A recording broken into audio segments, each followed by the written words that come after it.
महाकुंभ और त्रिवेणी में अवगाहन, त्रिवेणी में डुबकी, इस समूचे विश्व को आकर्षित कर रहा है। प्रतिदिन लगभग 1 करोड़ श्रद्धालु संगम पहुंच रहे हैं। प्रतिदिन लगभग 1 करोड़। यह संख्या अकल्पनीय है किसी भी देश के लिए, किसी भी धर्म के लिए भी अकल्पनीय है सनातन को छोड़कर, कि आप ऐसा कोई समागम कर पाए जिसमें प्रतिदिन 1 करोड़ लोग और 45 दिन तक ये श्रृंखला चले। लेकिन इससे अब कांग्रेस को ऐतराज है। जी हां, कांग्रेस के अध्यक्ष मल्लिकार्जुन खड़गे को इस बात से नाराजगी है कि संगम में डुबकी लगाने की होड़ क्यों मची है। वो इस बात से खफा है कि संगम में इतनी भीड़ क्यों हो रही है, महाकुंभ में इतना लोग क्यों जा रहे हैं। वो सवाल पूछ रहे हैं कि हजारों रुपया खर्च करके गंगा में डुबकी लगाने से क्या होगा। वो भाजपा के नेताओं से भी नाराज है कि आप डुबकी क्यों लगा रहे हैं। कुंभ से ऐतराज, संगम से ऐतराज, स्नान से ऐतराज, ध्यान से ऐतराज, मंत्र से ऐतराज, मंदिर से ऐतराज। आखिर ऐतराजों की शीर्ष श्रृंखला कहां जाके खत्म होगी।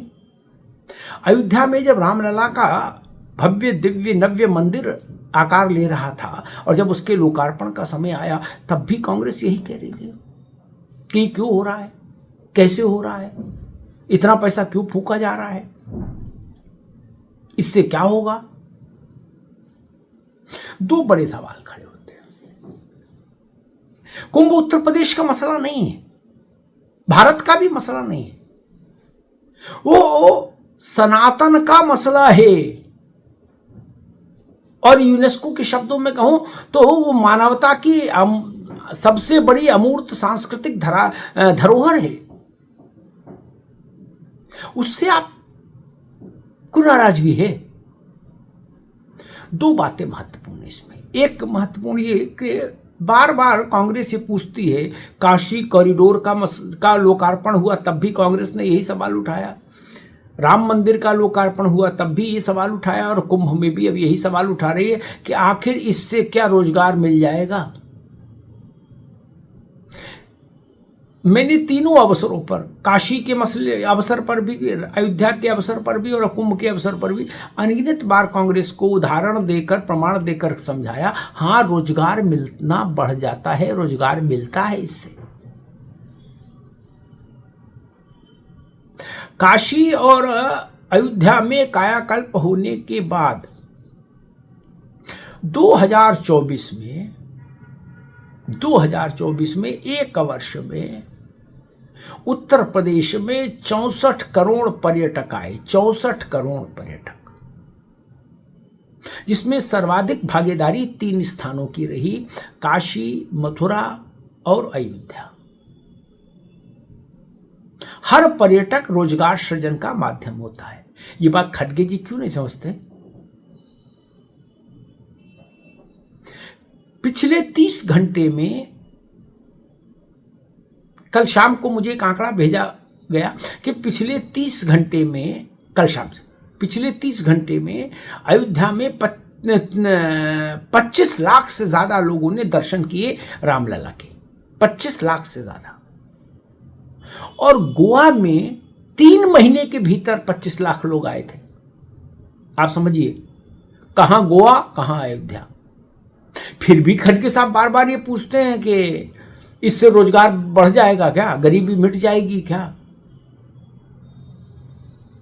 अव्वल तो मंदिर और कुंभ गरीबी मिटाओ अभियान नहीं, वो सरकारों की जिम्मेदारी है।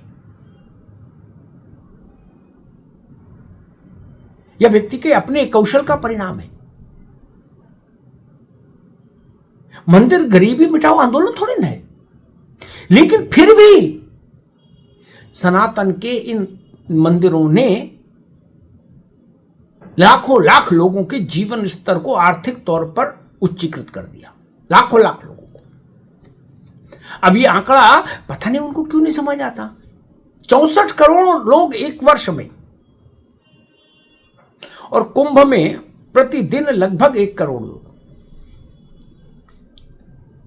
अगर एक व्यक्ति घर से घर तक, अपने घर से कुंभ के लिए निकला, फिर कुंभ से वापस घर तक गया, उस दौरान 3000 रुपए खर्च करता है, एक ऐसा आंकलन है।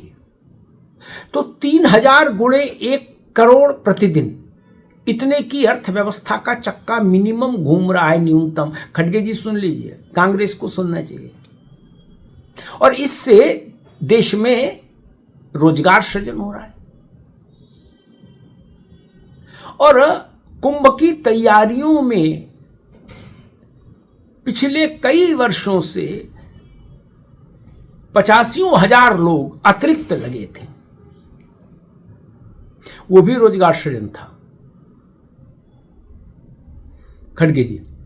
और मुझे पानीपत के एक व्यवसायी बता रहे थे कि कुंभ ने पानीपत के उन तमाम व्यापारियों को तार दिया, मोक्ष दे दिया, आर्थिक मोक्ष, जो कंबल बनाने के फैक्ट्री चलाते थे।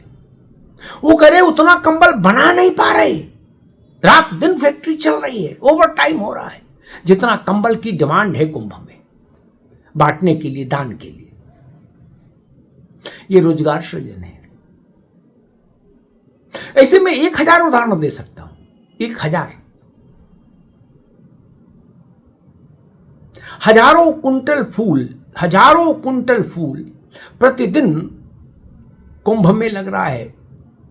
वो कहीं पैदा हो रहा है, जहां पैदा हो रहा है उस खेत के मालिक की आय बढ़ी, जो उसकी देख रेख कर रहा है फसल की, उसकी आय बढ़ी, जो फूलों को तोड़ रहा है, छांट बीन रहा है, तोड़ रहा है, मंडी ला रहा है, उसकी आय बढ़ी, और मंडी में जो उसको बेच रहा है उसकी आय बढ़ी, और जो मंडी से लेकर आया और जिसने कुंभ में आपूर्ति की फूलों की, उसकी आय बढ़ी।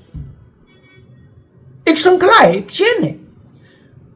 और कांग्रेस पूछ रही है कि इससे क्या रोजगार मिलेगा? इसी से रोजगार मिला है, इससे रोजगार मिलेगा नहीं, इसी से रोजगार मिला है, और अद्भुत मिला है। अयोध्या जाइए, कायाकल्प दिखता है लोगों के जीवन स्तर में। काशी जाइए, कायाकल्प दिखता है। और कुंभ ने तो पूरे भारत की अर्थव्यवस्था को मथ कर रख दिया है। और अंत में एक प्रश्न ये जो बड़ा है और कड़ा है, इसलिए अंत में पूछ रहा हूं, क्या गांधी परिवार या कांग्रेस के मुखिया यही प्रश्न हज यात्रा के लिए कर सकते कि हज क्यों होती है, क्यों जाते हैं वहां पत्थर मारने, उससे क्या होगा जी? उससे रोजगार मिलेगा क्या गरीब को? उससे मजदूर की मजदूरी बढ़ जाएगी क्या? जो ऐसे सवाल हैं इस तेवर के साथ, क्या वो हज के लिए पूछे जा सकते हैं? या जो सवाल आप राम मंदिर के बनने पर पूछ रहे थे, मैं विपक्ष के मित्रों से कहूंगा, या काशी कॉरिडोर के बनने के समय पूछ रहे थे कि इससे क्या होगा, क्या देश में कहीं नई मस्जिद या नया चर्च बनते समय आप ये सवाल दोहरा पाएंगे कि इस मस्जिद के बनने से क्या होगा, इस चर्च के बनने से क्या होगा?